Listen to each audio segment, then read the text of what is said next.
Many people have been affected by Alzheimer's in some way. It's a terrible disease that has taken over many lives, including my own. With the people in my family that struggled with Alzheimer's, they wish they didn't have to put that type of burden on our family. The deterioration process is the hardest part, and it affects everyone involved. Going up to a family member and having them not recognize you at all, even though you guys had been very close, is very hard. And it breaks your heart. Many people who are affected by Alzheimer's wish there was a cocktail of drugs that would slowly let them pass before their deterioration gets even worse. The topic of physician-assisted suicide is important to me because I believe that it needs to be talked about more in our society, especially in regards to the elderly. Assisted suicide has been a controversial topic for years, especially in regards to the elderly, because it can either hurt or help people depending on their stance. Today I will go over the pros and cons of PAS, or physician-assisted suicide, and how it affects the elderly, along with where it is legalized. Let's start off with some pros and cons to physician-assisted suicide. A positive side to physician-assisted suicide includes respecting the patient's autonomy and the relief of suffering. In other words, they're able to pass peacefully without having to experience any pain.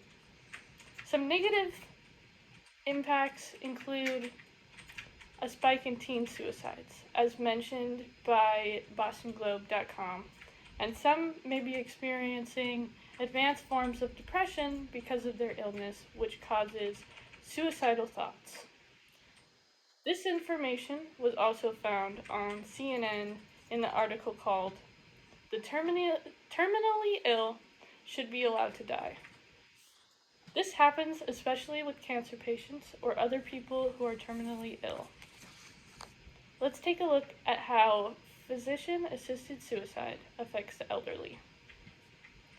The topic of the elderly is very stressful because many believe that over time the elderly become mentally incompetent or not in their right mind to make such a big decision. However, others believe that doing such a thing will allow their loved ones to pass peacefully and painlessly.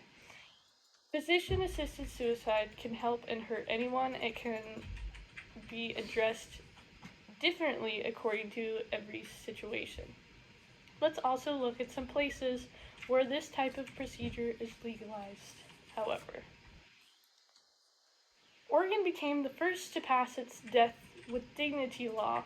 More than a decade later, Washington legalized aid in 2008. Montana decriminalized the practice a year later. Vermont legalized it in 2013. And in addition to that, in California, a young woman named Brittany Maynard was diagnosed with an astrotomy and became a spokesperson for the legalization of aid. She was a newlywed facing terminal illness, and her story quickly captured the public imagination.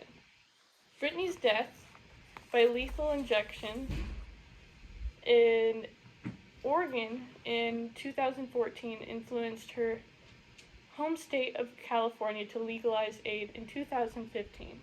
This was subsequently followed by Colorado in 2016, the District of Columbus in 2017, Hawaii in 2018, and New Jersey and Maine in 2019.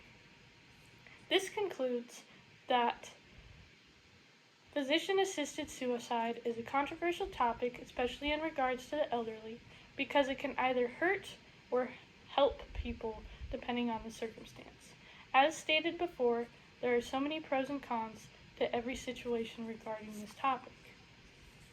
The elderly are affected by it the most, and there aren't a lot of places in the U.S.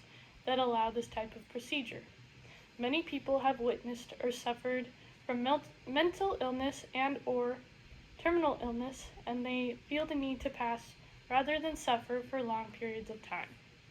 I strongly urge you to look more into this topic, as it is an issue that is affected by many.